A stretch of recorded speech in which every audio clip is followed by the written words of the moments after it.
They call me Lydia of Thyatira, as if a whole woman's soul could fit inside a name and a location. They know my purple. They know my product. They know how their fingers linger on the fabric, imagining how power will feel pressed against their skin in the boardroom, on the bench, and behind the pulpit. They know my brand, but they don't know my prayers.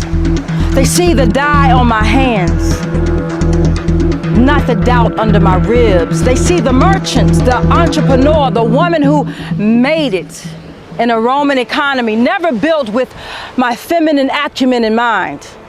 They don't see the migrant girl who left Thyatira with a suitcase full of whispers, "Oh, you're doing too much." Who do you think you are? What kind of woman relocates to launch an enterprise?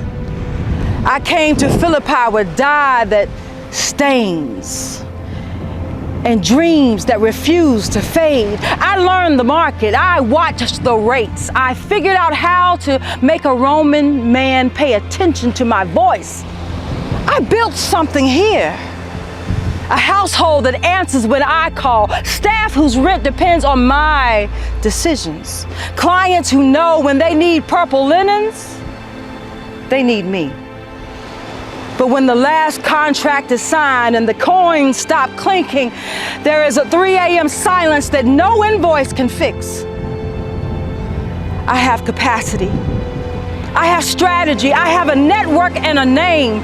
I have a house, but what is all that if my soul is still unhoused? I heard stories of a God who heard the groans of slaves in Egypt, who canceled Pharaoh's ownership claims with 3 liberating words: "They are mine."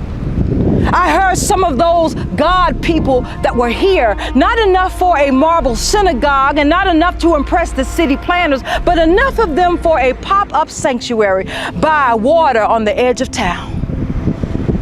And that's how I ended up here. Mornings like this by the water, with women who are tired of being told to shrink. If I can't find God in their official polished spaces, I will find God with my hands in this sand. If their doors stay locked to me, the sky over this water becomes my cathedral. We were here washing, praying, laying down the burdens of our hearts, hoping that they drift into God's current when we saw them. Strangers, dust on their feet, but fire in their eyes. They asked if they could speak. Men are always asking for the mic. But something in this one was different. He talked like a man who'd been knocked off his own career plan, rerouted by a God with charisma, straight, no chaser. About the God of Abraham, Isaac, Jacob, who logged the cries of the whipped and overworked. And then he dropped a name I didn't know what to do with. Jesus. Jesus, who walked among the poor, sat down at the wrong tables, touched the bodies everybody else had written off. Jesus, who was executed under Roman power, but never under Roman control. Jesus, whom God raised up, firstborn of a new creation, proof that hard-hearted empires don't get the last word. As he spoke, I felt like another presence logged into the conversation, not just Paul, someone holy.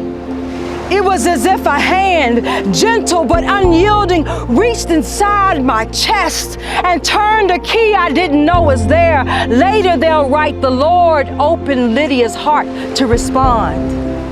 All I know is what had been locked down in me opened. Every water visit, every half-remembered psalm my grandmother hummed. Every question I whispered into the dark suddenly had a center, a name, a face.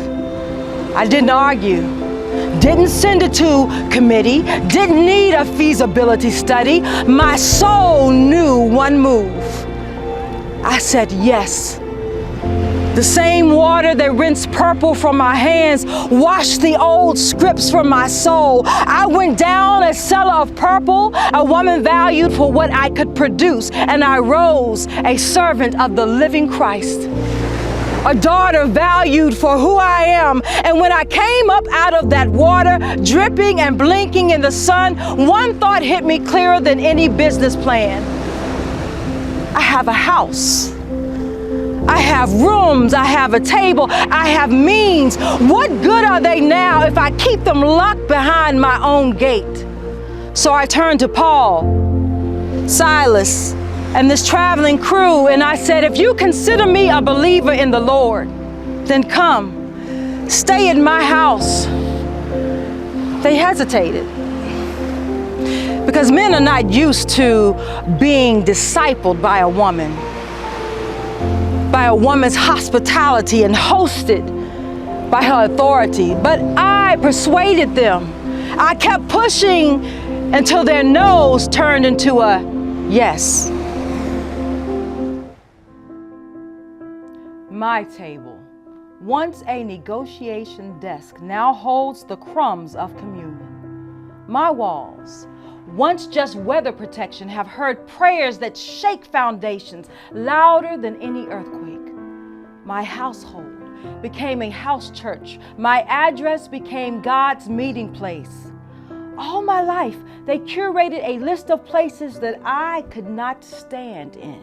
Not in the council, not at the head table, not in the room where the real decisions were made. Oh, they were fine with my purple, as long as my voice stayed small. Fine with my prophets, as long as my presence stayed quiet. But the Lord I met at the water said otherwise. I heard the Spirit say, if they won't let you reign in their halls, I will reign from your house.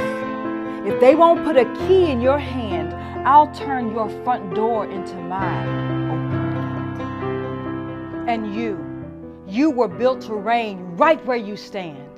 Sisters, brothers, I see the purple on your hands. I remember the women of the 1800s who worked and worshiped with worn hands. The women of the 1900s who marched, taught, and redefined the room. The women of the 2000s who build empires and sanctuaries in the same breath. Fortitude is in our fiber. We have always turned locked doors into open gates. You didn't come here because you're bored. You came because something in you is hungry. Hungry for more than survival. You are not too much. You are not out of place. You are not late. You are one water moment away from realizing you were built to reign. When the Word made flesh, Jesus, the Christ, Savior, God's Son, finds you in a sanctuary or a side hustle at a riverside or in the river of your own tears, and the Lord opens your heart, don't close your house. Say what I said. If you consider me a believer in the Lord, come, stay in my house, in my work, in my ideas, in my influence. May your dining room become a strategy room for justice. You were built to reign in the very places the world tried to call you small. I am Lydia of Thyatira. I was a seller of purple. I am a daughter of the King. Built